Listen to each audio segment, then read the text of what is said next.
Buongiorno da Sicilia 24, i titoli del nostro telegiornale. Fontanarossa ancora lontano dalla normalità, 15 giorni dall'incendio divampato al Terminal A, voli cancellati, dirottati e passeggeri allo sbando. Turismo in Sicilia, mentre sul versante orientale pesa lo stop dell'aeroporto di Catania con strutture alberghiere che lamentano un grave calo di prenotazioni, a Palermo i disagi negli scali non stanno incidendo sull'affluenza dei visitatori. I tassisti dichiarano un aumento dell'attività. Allarme di Ossina a Palermo dopo l'incendio nella discarica di Bellolampo. Il sindaco La Galla emette un'ordinanza con consigli e limitazioni alla vendita di latte, uova e carne prodotti dal 25 luglio nell'area a rischio. L'emergenza durerà una settimana. Viaggio nel tempo. All'interno dei saloni di Palazzo Arezzo di Donna Fugata riemerge 86 anni dopo un servizio da tavola settecentesco utilizzato anche da Benito Mussolini. Catania ancora a caccia di giocatori per completare l'organico, intanto a Zafferana visita di Francesco Lodi, l'ex capitano si è ritirato dopo la promozione dello scorso anno. Il Catania Beach Soccer è in corsa per il terzo scudetto della sua storia. Gli etnei fra qualche ora giocheranno la finale del campionato contro il Viareggio.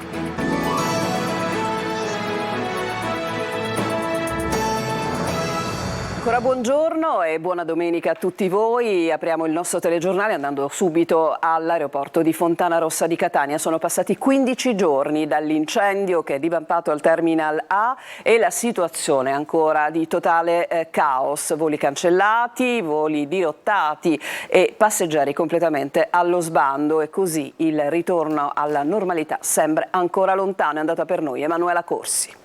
Guardatevi in giro, è una situazione da terzo mondo. A Fontanarossa sono passati 15 giorni dall'incendio. Questa è la situazione. Abbastanza arrabbiati. Che è successo? Niente, ci hanno spostato il volo 3 volte. È in orario il volo? Non si sa. Alle nostre spalle il Terminal A è ancora chiuso, mentre invece il Terminal C, l'unico funzionante, è aperto e la fila oggi parte da qui. I volontari della Protezione Civile distribuiscono acqua che aspetta sotto il sole. Facciamo il nostro meglio, anche perché la calura si sente e la gente è esasperata. Entriamo all'interno della tensostruttura per vedere che cosa accade. I passeggeri vengono qui per avere informazioni sul proprio volo. È stato installato questo pannello. Come potete vedere, la maggior parte sono tutti in ritardo oppure sono stati dirottati. Pochi gli imbarchi anche questa mattina. Da quanto tempo siete in fila?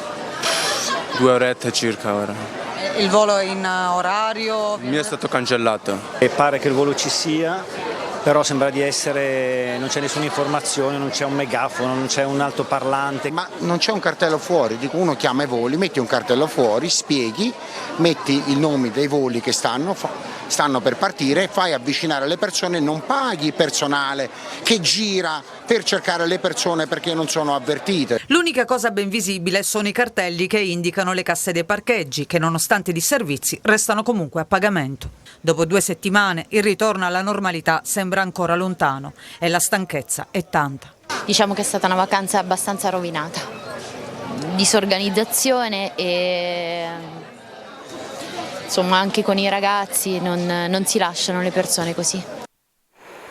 Avete sentito, vacanze rovinate, passeggeri esausti, questa è una cosa che inevitabilmente si sta ripercuotendo su un settore importantissimo dell'isola, il turismo, ma soprattutto per quello che riguarda il versante orientale dell'isola, dove si sono raggiunti picchi importanti di disdette fino al 50%. Sentiamo Giusy Lazzara.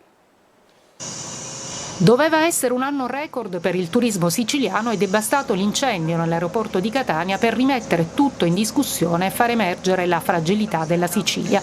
Arrivano le disdette, i centralini degli alberghi registrano la crisi del turismo. Aeroporti nel caos, con Catania ancora a regime ridotto, caldo e incendi hanno flagellato il territorio, fragile per incuria e poca attenzione di istituzioni e privati. Un mix micidiale che fa registrare il 40% delle rinunce negli alberghi, soprattutto sul versante orientale dell'isola. E non ci stanno gli operatori del settore dell'accoglienza e dei B&B.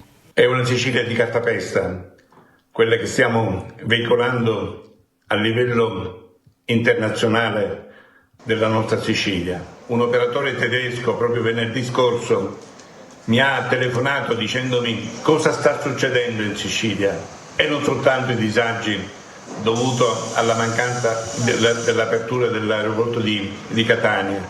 A questi si assommano gli altri guai e tutto questo crea sicuramente uno scoraggiamento ai turisti che avevano già prenotato una vacanza, soprattutto nella parte orientale. Le isole minori soffrono ancora di più per Federalberghi, che chiede anche l'avvio di una campagna mediatica. Una campagna per rilanciare l'immagine della Sicilia, per tentare di salvare il salvabile, ovvero quello che rimane del mese di agosto e poi settembre-ottobre. Già arrivare da noi è complesso, nel momento in cui hai anche le criticità inerenti all'aeroporto, la componente logistica che già è pesante e sfavorevole diventa veramente insormontabile. Il Consiglio dei Ministri ha stanziato 10 milioni per i viaggiatori che hanno perso il volo da Fontanarossa. Dalle immagini di Catania, l'avete visto in coda al servizio all'aeroporto, a quelle di Palermo, che sembrano in realtà raccontare tutta un'altra storia, laddove i visitatori non hanno avuto disagi per raggiungere la città, la loro meta appunto di vacanza, e dove sembra che addirittura i tassisti abbiano goduto di un maggiore flusso di presenze. Andiamo a Palermo con Marco Gullà. A Palermo tutto a posto. No, non è il titolo di un film, bensì la sintesi di questo segmento di una particolare stagione turistica. I disagi aeroportuali non stanno incidendo sull'affluenza di turisti nel capoluogo, anzi, sentendo questo tassista palermitano, il lavoro è addirittura aumentato. Nel settore dei taxi quest'anno si è lavorato. Con l'aeroporto chiuso di Catania c'è stato un afflusso di lavoro. È aumentato? Sì, è aumentato. L'aeroporto Falcone Borsellino fino a poco fa, che era all'aeroporto, era strapieno di persone, strapieno. E in effetti, facendo un giro per le vie turistiche della città, pur essendo ancora mattina, ci sono tantissimi turisti. Chiediamo loro se hanno avuto disagi nel raggiungere Palermo, ma la risposta è praticamente univoca. No, nessun tipo di disagio. No, fortunatamente ci siamo mossi sempre un giorno prima, ma per caso. E tutti i mezzi che abbiamo preso e le strade erano fortunatamente accessibili e senza nessun problema. No, nessun disagio. Sì, vabbè, bisogna un po' adattarsi a cercare le linee, per esempio per andare a Monreale, così andarci con gli autobus. Ieri infatti siamo andati a Mondello ma col bus coperto perché vabbè, con gli autobus era un po' troppo difficile dal centro storico, poi bisogna cambiare 2 autobus. No, dico però per raggiungere proprio Palermo. No, Palermo sì, benissimo, sì, nessun disagio. Per niente, con la nave siamo partiti da Napoli, arrivati con 8 ore di viaggio, siamo scesi e poi tenevamo l'albergo al centro. Alberghi pieni, ristoranti da tutto esaurito, posti solo su prenotazione, l'altra faccia del turismo siciliano che nonostante l'emergenza incendi ha avuto un picco proprio in questi ultimi giorni. Il comandante di un peschereccio tunisino e 3 membri dell'equipaggio sono stati arrestati dalla squadra mobile di Agrigento nei giorni scorsi con l'accusa di pirateria marittima, reato che prevede pene fino a 20 anni di reclusione. Le indagini hanno permesso di accertare che i pescatori tunisini si sono riciclati dedicandosi alla più lucrosa attività di pirati, depredando i numerosi barchini in ferro che continuano a partire dalle coste di Sfax in Tunisia con con a bordo per la maggior parte migranti subsahariani e asiatici. Sono furti che mettono gravemente a rischio la vita dei migranti che tentano di attraversare il canale di Sicilia. E si concentra sulla produzione di cibi freschi, l'allarme diossina a Palermo. Il sindaco La Galla ha pubblicato un'ordinanza urgente con la quale viene imposto lo stop alla vendita di latte, uova e carne che sono state prodotte nell'area interessata della città e della provincia proprio dal 24 luglio in poi. E poi insomma c'è una task force veterinaria che si sta adoperando per dei controlli rafforzati. Sentiamo la situazione nel servizio di Manlio Viola. Divieto di vendita di carne, latte e uova prodotte in un'area di 4 km che va dalla città di Palermo fino alla provincia nord, quindi a Isola delle Femmine e a Capaci. Attenzione anche a frutta e verdura che vanno lavate bene prima di consumarle. Riguarda soprattutto il cibo, l'allarme diossina che colpisce la città di Palermo dopo gli incendi dei giorni scorsi. È stata emanata ieri a tarda ora l'ordinanza contingibile urgente del sindaco di Palermo Roberto La Galla che impone divieti, avvia i controlli e introduce una serie di elementi di prudenza. Fra gli atteggiamenti consigliati, come detto, lavare accuratamente frutta e verdura, evitare di mangiare carne, uova e latte prodotti dopo il 24 luglio, acquistati prima dell'emanazione dell'ordinanza e dunque prima che scattassero i divieti. I controlli a tappeto avverranno da parte dei veterinari nell'area della città e della provincia coinvolta dalle esalazioni. La diossina è stata rilevata dalle centraline ARPA ed è probabilmente frutto principalmente dell'incendio alla discarica di Bellolampo, ma non soltanto. Ci sono aree dove ha raggiunto 9 volte la normale concentrazione di un centro urbano. Le verifiche ora riguardano naturalmente l'area di Bellolampo e poi i quartieri di Cruillas, Cep, Borgonuovo, Contrada in Serra e in provincia di Torretta, parte di Capaci, Isola delle Femmine. I veterinari dell'ASP controlleranno le mandrie che vengono allevate in alcune zone interessate e il latte. Verifiche che dureranno da 4 giorni a una settimana. Solo a fine controlli le vendite e i consumi potranno tornare alla normalità. Noi adesso ci fermiamo per una pausa, torniamo tra poco.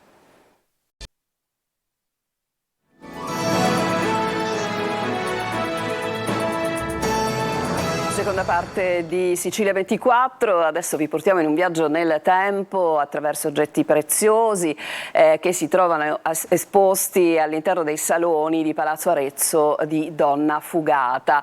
Tra questi anche un servizio da tavola settecentesco che è stato utilizzato anche da Benito Mussolini, che ritorna a splendere su una tavola sfarzosa dopo ben 86 anni. Veronica Barbarino. Un viaggio nel tempo all'interno dei saloni di Palazzo Arezzo di Donna Fugata è la storia di un servizio da tavola settecentesco prestato nel 1937 al Podestà per accogliere al meglio Benito Mussolini e poi murato alla caduta del regime per paura che potesse essere distrutto.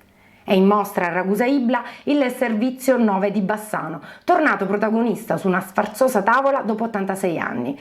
I proprietari del palazzo hanno infatti ricostruito la storia, quasi dimenticata, tra gli archivi di famiglia, liberando dalla polvere dietro un'intercapedine della casa la preziosa collezione di maioliche. Servizio 9 di Bassano, che è il servizio imponente della tavola più elegante, fu prestato nel 1937 quando Benito Mussolini fece la sua ultima visita siciliana. La prefettura di Ragusa chiese alla famiglia Donna Fugata in prestito questo servizio, che ebbe poi una vicenda particolare che abbiamo voluto raccontare, perché caduto il fascismo, nella foga e nella paura che tutto quello che in qualche modo fosse stato contaminato dalla mano del duce potesse essere distrutto, la famiglia, forse in maniera poco coraggiosa, decise di murare questo servizio e noi lo abbiamo smurato poco tempo fa per restituirlo appunto alla fruizione di tutti.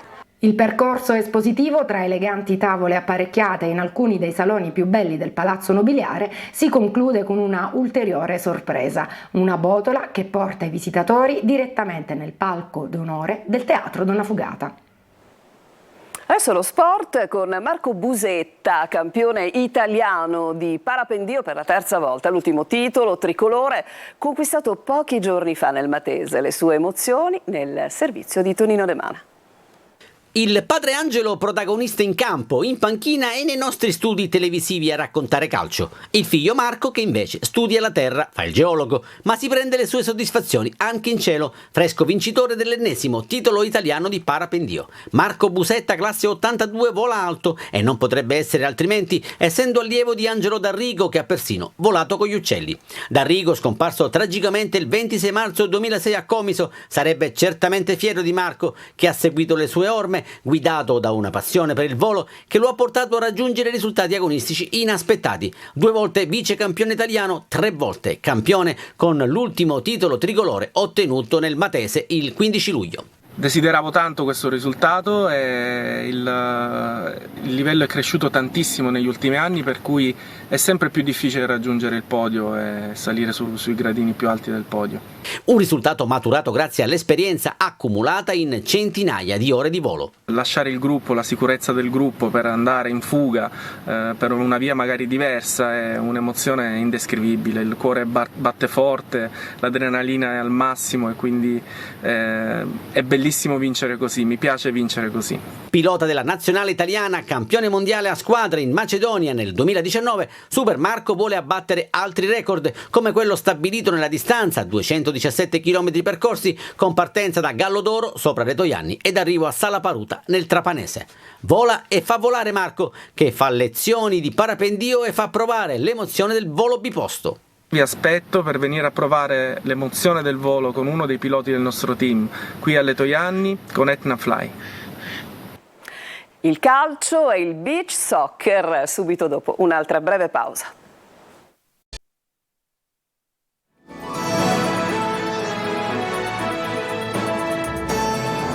Il calcio in chiusura di telegiornale con il Catania che è al lavoro, lo ricordiamo, da una settimana in ritiro a Zafferano, dove si è presentato Ciccio Lodi che dopo essersi ritirato dal calcio giocato ha voluto incontrare gli ex compagni e intanto si continua a lavorare per completare l'organico. Sentiamo Marco Carli.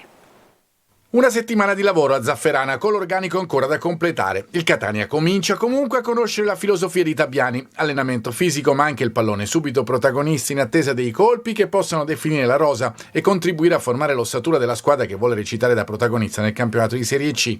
Mancano infatti il portiere, i difensori centrali e l'attaccante, ruoli decisivi nell'economia di un campionato. Il portiere, come già detto, è il primo in ordine di tempo. Del Frate, Dini e Furlani, nomi che si susseguono fra conferme e smentite. La società lavora a fari spenti per completare l'organico, c'è ancora tempo, le operazioni si chiudono al 1 settembre e il campionato di C è destinato a slittare, ma il mercato è sempre un mediare fra il trovare la soluzione più giusta per budget e qualità del giocatore e renderla il più velocemente disponibile.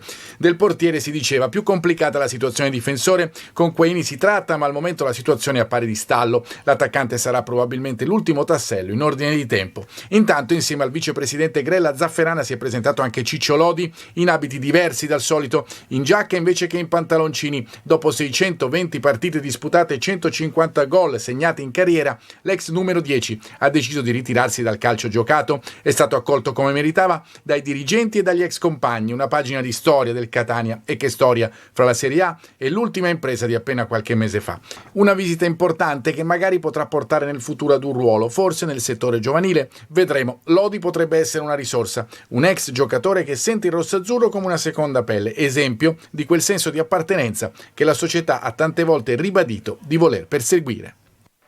E per la quarta volta nella storia il Catania Beach Soccer approda alla finale scudetto. Infatti oggi pomeriggio contro Viareggio la squadra etnea va a caccia del terzo titolo nazionale della sua storia, il servizio. Un'altra finale. Il Catania Beach Soccer continua ad essere una garanzia quando si parla di obiettivi. Una società titolata che torna a disputare l'ultimo atto del campionato dopo 4 edizioni. L'ultima volta, nel 2018, vinse lo scudetto. Per gli etnei in assoluto è la quarta finale del campionato, la 29esima, contando tutti i trofei.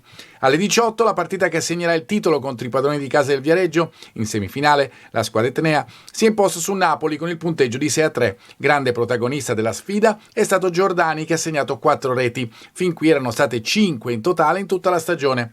I gol che hanno suggellato la supremazia catanese sono stati firmati da altri due azzurri, Percia Montani e San Filippo. È l'8ª vittoria del Catania sul Napoli in 10 incontri. Dopo la gioia provata nella fase regolare del campionato, i partenopei sono tornati ad accusare la differenza con i rossazzurri. E pensare che la gara era cominciata male, con gli azzurri in vantaggio, con Palmacci che sfrutta un rimbalzo sulla sabbia per dare l'1-0 ai suoi.